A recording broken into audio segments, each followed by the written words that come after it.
গ্ৰন্থই কঢ়িয়াই জ্ঞানৰ সুবাস, গ্ৰন্থৰ বুকুত সমাজ আৰু সভ্যতাৰ ইতিহাস। গোলাঘাটত এতিয়া গ্ৰন্থৰ উৎসৱ। নমস্কাৰ, জননী লাইভৰ অনুষ্ঠান ব্যতিক্ৰম এক অনন্য যাত্ৰাৰ পৰা মই আপোনালোক সকলোকে স্বাগতম জনাইছোঁ। গোলাঘাটৰ সমন্বয় ক্ষেত্ৰত যোৱা 6 ফেব্ৰুৱাৰীৰ পৰা 14 ফেব্ৰুৱাৰীলৈকে আৰম্ভ হৈছে গোলাঘাট সাহিত্য উৎসৱ আৰু গ্ৰন্থমেলা। আৰু ইয়াৰ লগতে সংগতি ৰাখি অনুষ্ঠিত হৈছে বিভিন্ন অনুষ্ঠান, ছাত্ৰ ছাত্ৰীৰ মাজত প্ৰতিভা সন্ধানী প্ৰতিযোগিতা, কাব্য অনুষ্ঠান, গ্ৰন্থ উন্মোচনী ইত্যাদি বিভিন্ন অনুষ্ঠান। এক কথাত ক'বলৈ গ'লে গোলাঘাট সমন্বয় ক্ষেত্ৰত গ্ৰন্থমেলাৰ বাকৰিত উদযাপিত হৈছে জীৱন আৰু জীৱনৰ উৎসৱ। আজিও আমি ব্যতিক্ৰম অনুষ্ঠানৰ পৰা এই গ্ৰন্থমেলাৰ বতৰতে গ্ৰন্থৰ মাজতে এগৰাকী ব্যতিক্ৰমী মহিলাৰ লগত দুষাৰমান কথা পাতোঁ বুলি অলপ আলাপ কৰোঁ বুলি ওলাই আহিছোঁ।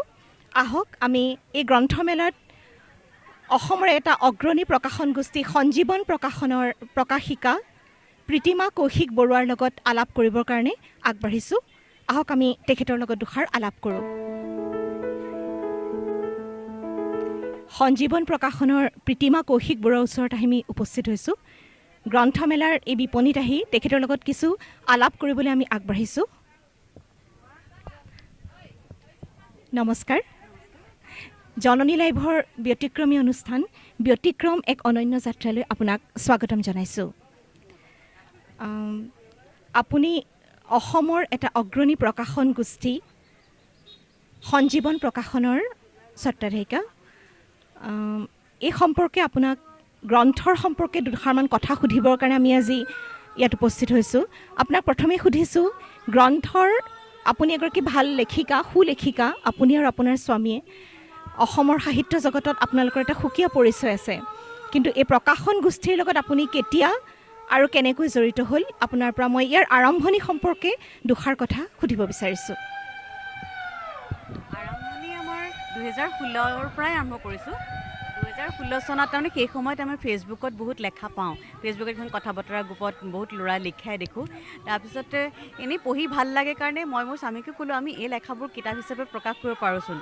তাৰপিছত হঠাৎ যে সেই কথাটো মনলৈ আহিল, তেওঁলোকক কোৱা হ'ল, যিকেইজন ল'ৰাক আমি ভাবিছিলোঁ তেওঁলোকক ক'লোঁ যে তোমালোকৰ লেখাবোৰ আমাক দিবাচোন, আমি পঢ়ি চাম যে কিয় বোলে কিতাপ হিচাপে প্ৰকাশ কৰিব পাৰি। তেওঁলোকো নতুন লেখক, যিহেতু তেওঁলোক নতুন লেখক, তেওঁলোকৰ কিতাপটো বেলেগ প্ৰকাশকে প্ৰকাশ কৰিবলৈ আগবাঢ়ি নাহে, কাৰণ তেওঁলোকক চিনি নাপায় মানুহবোৰে। গতিকে আমি আগবাঢ়ি আহিলোঁ আৰু তেওঁলোকৰ কিতাপ প্ৰথম আমি অভিজিত কলিতাৰ বেলি আৰু ফুলৰ দেশত নামৰ কিতাপখন প্ৰকাশ কৰিলোঁ।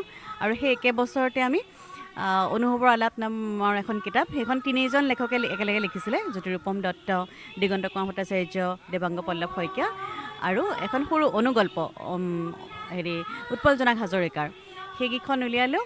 আৰু তাৰ লগতে আমি কথা নিনাদ নামৰ এখন কিতাপ উলিয়ালোঁ। আটাইকেইজন নতুন লেখক, আৰু তেওঁলোকক প্ৰথমতে আমি কথা বতৰা গ্ৰুপ বা ফেচবুকত লেখাই পাইছিলোঁ, আৰু পঢ়ি ইমান ভাল লাগিছিল, আমি লেখাখিনি কিতাপ হিচাপে প্ৰকাশ কৰিলোঁ। আৰু পাঠকে পঢ়ুৱে ইমান ভালকৈ আদৰি ল'লে। অনুভৱৰ আলাপ আমাৰ 3টা এডিশ্যন হ'ল, এতিয়া এটা কপিও নাই, এতিয়াও বিচাৰি আহে। একেদৰে দিগন্ত কুমাৰ ভট্টাচাৰ্যৰ কিতাপ পিছত আৰু এখন আমি 2খন উলিয়ালোঁ, আৰু এদিন এনেকৈ বুলি আৰু এখন উলিয়ালোঁ, আৰু যি কম মিছা কম, সেই কিতাপো বিচাৰি এতিয়াও আহিছে, কিন্তু আমাৰ কিতাপ শেষ হৈছে। তাৰপিছতে কথা নিনাদো খুব ভাল পালে মানুহে, অনুভৱৰ আলাপ খুব ভাল পালে, বেলি ফুলৰ দেশত খুব ভাল পালে। তাৰপিছতে সেইখন ভ্ৰমণ কাহিনী, তেনেকুৱা ধৰণৰ অলপ বেলেগ ধৰণৰ ভ্ৰমণ কাহিনী, উপন্যাসৰ দৰে তেওঁ লিখে, সেইকাৰণে মানুহে পঢ়ি ভাল পায়। তাৰপিছতে তেওঁলোকৰ যোৱা বছৰো আমি এখন উলিয়ালোঁ, এখন আকাশ দুখন পৃথিৱী নামৰ। তেনেকৈ এখন আগবাঢ়ি গ'ল। তাৰপিছত আমাৰ আটাইতকৈ ভাল লগা কথা হ'ল যে প্ৰান্তিকৰ সম্পাদক প্ৰদীপ বৰুৱাৰ আমি তেখেতক অনুৰোধ কৰিছিলোঁ এখন আত্মজীৱনী লিখিবলৈ। তেখেতৰ অভিজ্ঞতা বহুত, গতিকে সেই অভিজ্ঞতাৰে বিচিত্ৰপূৰ্ণ অভিজ্ঞতা তেখেত আৰ জি বৰুৱাৰ ল'ৰা, তাৰপিছত যথেষ্ট খানদানী পৰিয়ালৰ ল'ৰা। গতিকে আমি তেওঁৰ বিচিত্ৰ অভিজ্ঞতাৰে তেওঁৰ আত্মজীৱনী লিখিবলৈ অনুৰোধ কৰিছিলোঁ, আৰু তেখেতেও খুব ধুনীয়াকৈ লিখিলে, ইমান ধুনীয়াকৈ লিখিলে মানুহ ভাবিবই পৰা নাছিলোঁ। আৰু আমি খুব ভাল সঁহাৰি পালোঁ। স্বগতোক্তি আমাৰ খুব মৰমৰ কিতাপ সেইখন, স্বগতোক্তিখন। মই আপোনালোকক এখন কপি দেখুৱাবও পাৰোঁ। তেনেকৈ আগবাঢ়ি গৈছোঁ, আৰু ৰাইজৰ সহায়খন কিতাপ বৰ ধুনীয়া। তেনেকৈ আমি আগবাঢ়ি গৈছোঁ। আৰু তাৰপিছত আৰু 2জন ল'ৰা, পংকজজ্যোতি মহন্ত, তেওঁৰ কিতাপ, এইবিলাক মানুহে খুব ভালকৈ আদৰি ল'লে। এতিয়া আমি ভাবিলোঁ এইটো কিতাপ প্ৰকাশ কৰিলেতো নহ'ব, সেইখিনিতো বিক্ৰী হ'ব লাগিব আৰু সেইকাৰণে গ্ৰন্থমেলাত আমি যোগদান কৰিবলৈ আগবাঢ়িলোঁ আৰু গ্ৰন্থমেলাত খুব ভাল সঁহাৰি পাইছোঁ। মই আৰু এটা প্ৰশ্ন আপোনাক সুধিব খুজিছোঁ যে গ্ৰন্থ আৰু গ্ৰন্থমেলা এই দুইটা বস্তুৰ আপুনি কেনেধৰণৰ সম্পৰ্ক সদায় ৰক্ষা কৰিবলৈ বিচাৰিব বা গ্ৰন্থমেলাই সঁচাকৈ পঢ়ুৱৈ সৃষ্টি কৰিব পাৰিছেনে? গ্ৰন্থমেলাই এটা গ্ৰন্থ আন্দোলন গঢ়ি তুলিব পাৰিছেনে? অসমৰ ভিন্ন প্ৰান্তত হোৱা গ্ৰন্থমেলাৰ পৰা আপোনাৰ কেনেকুৱা অনুভৱ? এটা কথা, গ্ৰন্থমেলা হোৱাৰ কাৰণে কি হৈছে, একে সময়তে বহুত কিতাপ দেখিবলৈ পায়। মানুহৰ আমি প্ৰকাশ কৰা কিতাপখনেই পঢ়িব লাগিব কথা নহয়, আমি সেইকাৰণে বিভিন্ন ধৰণৰ কিতাপ নিজে ভাল পোৱা, নিজে ভাল লগা বা আমি যিহেতু সমালোচনা পঢ়োঁ বাতৰি কাকতত, সেই ধৰণৰ কিতাপ গোটাবলৈ চেষ্টা কৰিছোঁ আৰু ৰাইজক মেলাত কি হয়, একেলগেতো বহুত কিতাপ দেখা পায়। যিজনে এদিনো কোনোদিনে কিতাপ পঢ়া নাই তেওঁৰো হয়তো আকৰ্ষণ হ'ব, ইমান কিতাপ বিভিন্ন ধৰণৰ, এখন পঢ়ি চাওঁচোন, তেনেকৈ তেওঁ আগবাঢ়ি যায় এখন কিতাপ কিনিবলৈ।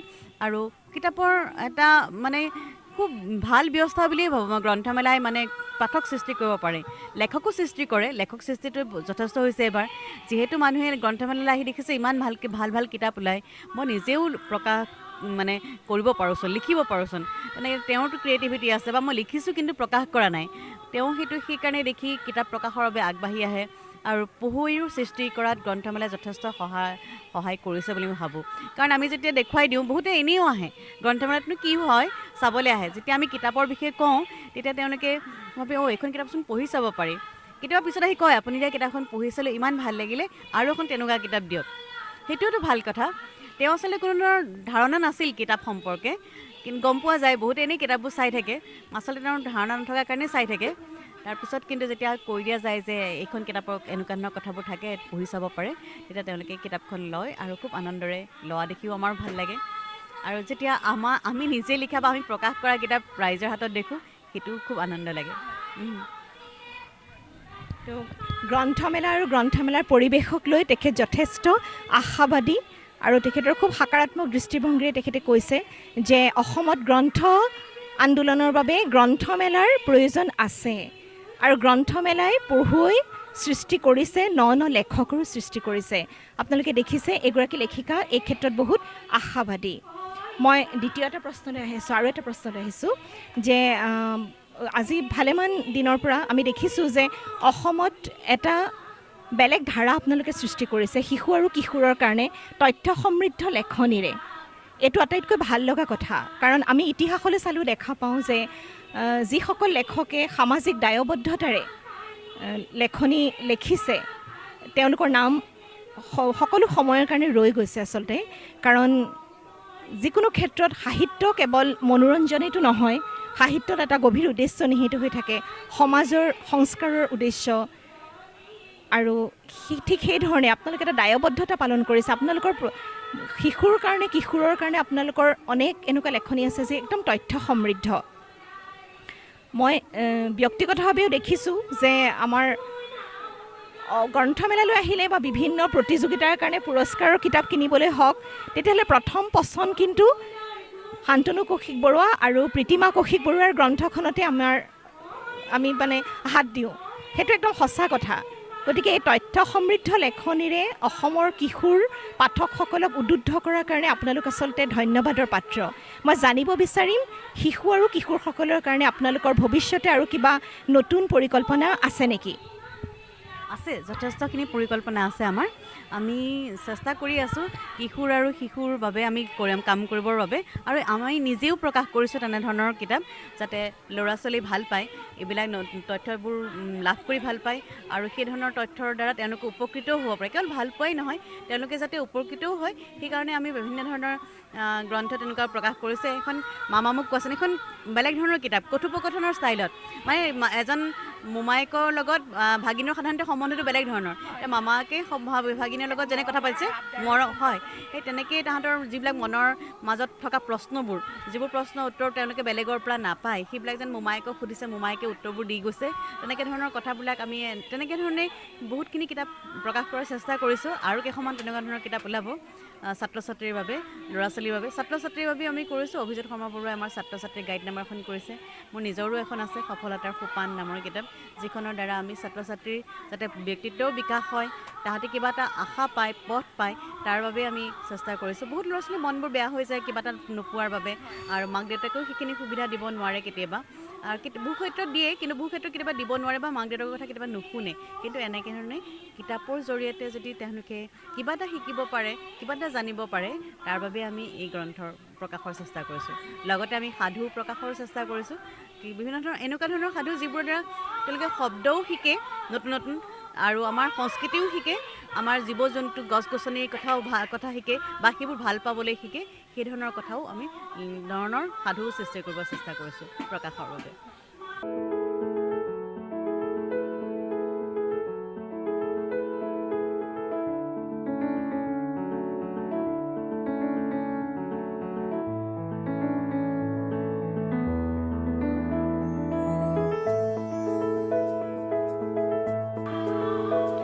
ধন্যবাদ। মানে এটা দায়বদ্ধতাৰে আপোনালোকে অসমীয়া শিশু সাহিত্যৰ জগতলৈ যি বৰঙণি আগবঢ়াইছে, সি সঁচাকৈ অতি উল্লেখনীয় আৰু অতি প্ৰশংসনীয়। মই এইখিনিতে আৰু এটা কথা সুধিব বিচাৰিম যে বৰ্তমান সময়ত আপুনি দেখিছেই যে ইলেক্ট্ৰনিক মাধ্যমৰ প্ৰসাৰ অতি বেছি বাঢ়ি আহিছে, আৰু বিভিন্ন কিশোৰসকল বিশেষকৈ সেই মাধ্যমবিলাকৰ প্ৰতি অত্যন্ত বেছি আগ্ৰহী হৈ উঠিছে। তেওঁলোকৰ সৰহভাগ সময় তেওঁলোকে মোবাইল বা এনেকুৱা ধৰণৰ লেপটপ এইবিলাকতে কটায়, বিভিন্ন ধৰণৰ গেম বা এনেকুৱাবিলাকত।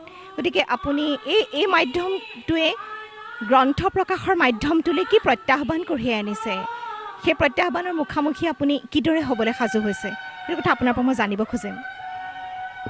আচলতে যদিও যিমানেই মানে ইলেক্ট্ৰনিক মিডিয়া বা মোবাইল বা ফেচবুক বা ব্যৱহাৰ কৰে ল'ৰা ছোৱালীয়ে, তথাপিতো কিতাপখনত যিবিলাক শিকে, কিতাপখনত যদি যিখিনি কথা শিকিব পাৰে সেইখিনি আন ক'তো নাপায়। আৰু যিহেতু গ্ৰন্থমেলাবোৰ হৈ আছে, যদি অভিভাৱকসকলে বা শিক্ষক শিক্ষয়িত্ৰীসকলে ল'ৰা ছোৱালীক যেতিয়া গ্ৰন্থমেলালৈ লৈ আহিব, তাতে যেতিয়া গ্ৰন্থবোৰ হাতেৰে চুবলৈ পাব, যেতিয়া সেইখিনি চুবলৈ পাব বা চুবলৈ আগ্ৰহী হ'ব, তেতিয়াই চুবলৈ আগ্ৰহী হ'ব, আৰু তেতিয়াই কিতাপ পঢ়িবলৈ তেওঁলোকে মন কৰিব। কিন্তু তেওঁলোকে যেতিয়া গ্ৰন্থ নেদেখে, কিতাপ নেদেখে, কিতাপ যদি চুবলৈ নাপায়, কিতাপৰ প্ৰতি মৰমটো তেওঁলোকৰ নাথাকিব। সেইকাৰণে গ্ৰন্থমেলাই সেই ধৰণেও সহায় কৰে ছাত্ৰ ছাত্ৰীক। আৰু মই যথেষ্ট আশাবাদী, মই কেতিয়াও নাভাবোঁ যে মোবাইলৰ ব্যৱহাৰ বেছিকৈ ব্যৱহাৰে আমাৰ কিতাপৰ ক্ষেত্ৰখনত কিবা প্ৰভাৱ পেলাব। কাৰণ যদি তেনেকুৱা হ'লহেঁতেন, ইমান বেছি প্ৰকাশক নোলালেহেঁতেন আৰু ইমান বেছি গ্ৰন্থও নোলালেহেঁতেন। এইবছৰ যিমান গ্ৰন্থ ওলাইছে, হয়তো কোনো বছৰ ইমান নতুন গ্ৰন্থ প্ৰকাশ নাই হোৱা, আৰু প্ৰতিখন গ্ৰন্থৰে বিক্ৰী হৈছে, ভাল বিক্ৰী হৈছে। আমি গুৱাহাটী গ্ৰন্থমেলাটো ভাল বিক্ৰী কৰিলোঁ, ইয়াতো বেছ ভাল হৈছে, ৰাইজৰ সঁহাৰি পাইছোঁ। গতিকে মই ভাবোঁ গ্ৰন্থমেলাই ছাত্ৰ ছাত্ৰীৰ মনত গ্ৰন্থৰ প্ৰতি আকৰ্ষণ বঢ়াব, আৰু তেওঁলোকে গ্ৰন্থ পঢ়িব, আৰু কেতিয়াও গ্ৰন্থৰ ভৱিষ্যত মাৰ নাযায়। কাৰণ আমেৰিকাৰ দৰে য'ত মানুহৰ গোটেই ব্যৱস্থাবোৰ কামবোৰেই ইলেক্ট্ৰনিক মিডিয়াত হয়, তেওঁতো গ্ৰন্থ বিক্ৰী হয়। আৰু ল'ৰা ছোৱালীয়ে যিমানেই কিণ্ডেল নোলাওক বা কিবা নোলাওক, হাতত লৈ কিতাপ পঢ়াৰ যিটো আনন্দ, যিটো হেঁপাহ, সেইটো কেতিয়াও বেলেগে ল'ব নোৱাৰে। ধন্যবাদ। সকলোৱে দেখিছে এগৰাকী লেখিকাই কিতাপ পঢ়াৰ ওপৰত যথেষ্ট তেওঁ আশাবাদী। তেওঁ আশা কৰে ইলেক্ট্ৰনিক মাধ্যম, মোবাইলৰ ব্যৱহাৰ বা সময় যিমানেই আধুনিক নহওক, গ্ৰন্থৰ আদৰ কেতিয়াও নকমে। ইয়াৰ প্ৰমাণ গ্ৰন্থমেলাসকলে দি আছে, আৰু এই ক্ষেত্ৰত তেখেতে ক'ব বিচাৰে যে অভিভাৱকসকলৰো বহুত কৰণীয় আছে। কিতাপ পঢ়াৰ যি আনন্দ, যি অমলিন আনন্দ, সেই আনন্দৰ লগত শিশুসকলক পৰিচয় কৰাই দিয়াটো আমাৰ সকলোৰে প্ৰয়োজন। ঠিক সেইদৰে জন্ম দিৱস বা অন্যান্য প্ৰতিযোগিতাটো কিতাপ উপহাৰ হিচাপে দিয়াটো আমাৰ কৰণীয়। আমি গ্ৰন্থৰ পাঠক নাই বুলি হাহাকাৰ কৰি নহ'ব, এচাম পাঠক সৃষ্টি কৰাটো আমাৰ সকলোৰে প্ৰয়োজন। মই বাইদেউক বহুত ধন্যবাদ জনাইছোঁ, আৰু তেখেতলৈ আমাৰ অন্তিমটি প্ৰশ্ন আগবঢ়াইছোঁ। এগৰাকী প্ৰকাশিকা হিচাপে আপুনি কিতাপ প্ৰকাশনক, গ্ৰন্থ প্ৰকাশনক বৃত্তিগতভাৱে ল'বলৈ নৱপ্ৰজন্মক উৎসাহিত কৰিব খোজেনে? নিশ্চয়, আহক, নতুন প্ৰজন্ম আগবাঢ়ি আহক, কিতাপ প্ৰকাশ কৰক, কিতাপ বিক্ৰী কৰক। কেৱল প্ৰকাশ কৰিলেই নহ'ব, গ্ৰন্থখন এনে হ'ব লাগিব যাতে পাঠকে সেইখিনি আদৰি লয়, পঢ়ুৱৈ যাতে সেইখিনি অভাৱ পূৰণ কৰিব পাৰে। পঢ়ুৱৈ অভাৱ পূৰণ কৰিব পৰা বহুতো সুবিধা আছে। গতিকে নতুন প্ৰজন্ম আগবাঢ়ি আহক, কিতাপ প্ৰকাশ কৰক, আৰু গ্ৰন্থৰ জগতখনক আৰু আগুৱাই লৈ যাওক। ধন্যবাদ জনালোঁ প্ৰতিমা কৌশিক বৰুৱাক। অসমৰ সাহিত্য জগতৰ এটা চিনাকি নাম, এগৰাকী ব্যতিক্ৰমী মহিলা। তেখেতৰ লগত গ্ৰন্থৰ বিষয়ে কেইষাৰমান কথা পাতি আমি খুবেই আনন্দিত হ'লোঁ। আমাৰ আটাইতকৈ ভাল লাগিল গ্ৰন্থ আৰু গ্ৰন্থৰ প্ৰকাশক লৈ তেখেতৰ যে আশাবাদী দৃষ্টিভংগী, তেখেতে যে ভাবে যে গ্ৰন্থৰ এই নীৰৱ আন্দোলন সদায় চলি থাকিব, ই সফল হ'ব, পঢ়ুৱৈ সৃষ্টি হ'ব, নতুন পাঠক সৃষ্টি হ'ব, নতুন প্ৰকাশক সৃষ্টি হ'ব আৰু অসমৰ গ্ৰন্থৰ জগতখন দিনক দিনে সমৃদ্ধ হৈ উঠিব। তেখেতলৈ আমি বহুত বহুত ধন্যবাদ জ্ঞাপন কৰিছোঁ। অনাগত সময়ছোৱাত তথ্য সমৃদ্ধ সুন্দৰ লেখনিৰে শিশু আৰু কিশোৰৰ মন জয় কৰিব পৰা কিতাপৰ তেওঁলোকৰ যি যাত্ৰা, সি অব্যাহত থাকক। অসমৰ সাহিত্য জগতলৈ তেওঁলোকে নতুন নতুন অৱদান আগবঢ়াই সাহিত্যৰ জগতখনক সমৃদ্ধ কৰক, এই আশা কৰিলোঁ। আৰু গ্ৰন্থমেলাৰ বাকৰিৰ পৰা জননী লাইভৰ ব্যতিক্ৰম অনুষ্ঠানৰ পৰা মই পাপৰি শইকীয়া বৰাই আপোনালোকৰ পৰা বিদায় ল'লোঁ আৰু আশা ৰাখিলোঁ এনে কোনো ব্যতিক্ৰম পৰিৱেশত ভিন্ন অনুষ্ঠানত আপোনালোকৰ সৈতে পুনৰ মুখামুখি হ'ম। ধন্যবাদ।